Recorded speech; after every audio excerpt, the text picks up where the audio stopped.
Assalamualaikum warahmatullahi wabarakatuh. My name is Nur Anis Amili binti Muhammad Syamsul Bahri.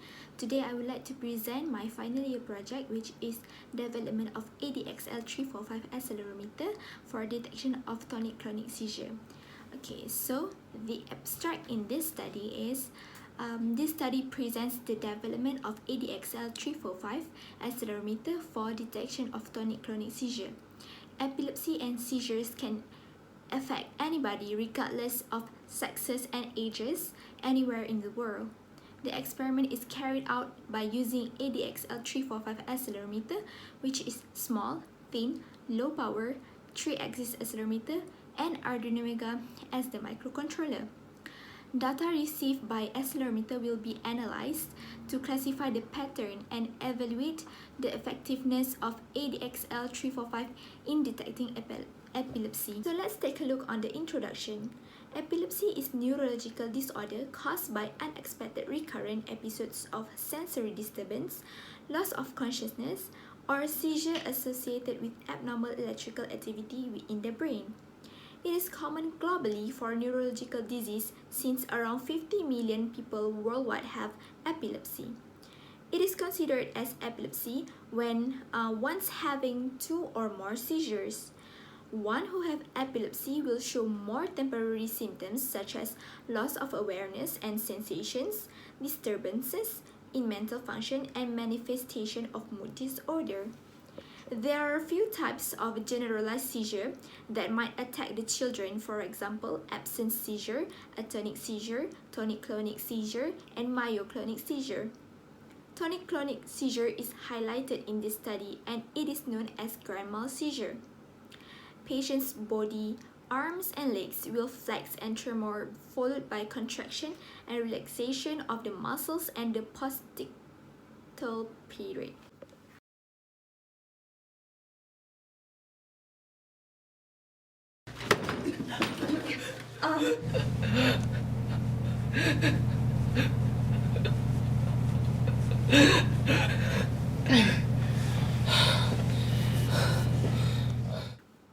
For the problem statement, due to uncertain seizures, patients do not have to see doctors often, but the guardian has to maintain the seizure diary so doctors can monitor seizure activity, frequency, duration, triggers, and recovery behavior. However, self-reported seizure is not really accurate and unreliable. People that see the patients having epilepsy might not know what triggers the patients. Besides, the old school method, which is paper diaries to log seizure, counts, and characteristics are easily misplaced. The objective in this study or in this project is first, to evaluate the effectiveness of ADXL345 in detecting tonic-clonic seizure. Second, to study the analysis of significant tonic-clonic epilepsy pattern based on data from ADXL345 accelerometer. And last but not least, to develop ADXL345 based IoT platform including hardware and software. For the methodology, to begin with, the accelerometer will be placed on the upper arm. Several movements will be made to differentiate the data received by accelerometer. Criteria 1, when the accelerometer detects high or spike in amplitude. Criteria 2 is whenever the amplitude is high and repetitive for a certain time. Criteria 3 is the last condition before it clarifies epilepsy is detected, which the criteria 2 happen twice. These criteria are needed to differentiate the normal state and epilepsy of the user.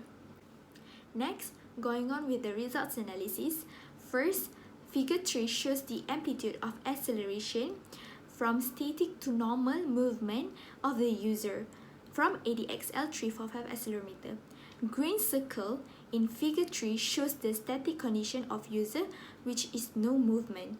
The amplitude displayed on serial plotter is very small compared to the amplitude in the red circle. Red circle in figure 3 shows the changes of amplitude, which is greater than the static condition. Next, in figure 4, it shows the amplitude of normal movement, which is turning the hand up and down and back and forth. Next, in figure 5, The amplitude in the green circle in figure 5 shows the normal movement like walking, and the amplitude starts changing in the red circle when users started to walk downstairs, and it is still considered as normal. The next figure, which is figure 5, it shows the amplitude of normal walk to walking downstairs. Amplitude in the green circle in figure 5 shows the normal movement like walking, and the amplitude starts changing in the red circle when the user started to walk downstairs, and it is still considered as normal. Next, in figure 6, it shows the amplitude when the user starts to jog. For the last part of results analysis, we can see in figure 7, there are two circles which are red circle and also green circle. On the red circle, the amplitude is sudden high or spike. Criteria 1 will be displayed on Accelerometer. In this study, the amplitude is considered as high as it reached more than 300. The amplitude is more than 300. And then on the green circle, the amplitude is high and repetitive, so criteria 2 will be displayed.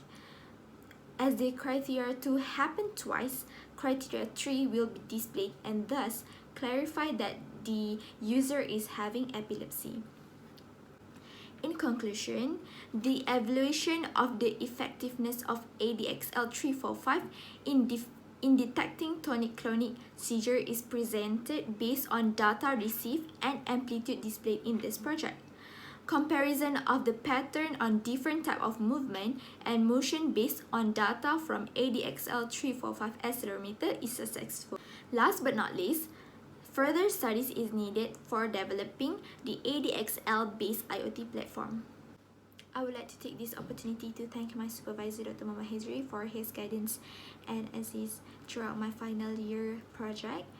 And thank you to my two panelists, which are Dr. Nur Fazli and also Sir Hairi, for bearing with me for a few minutes for my presentation.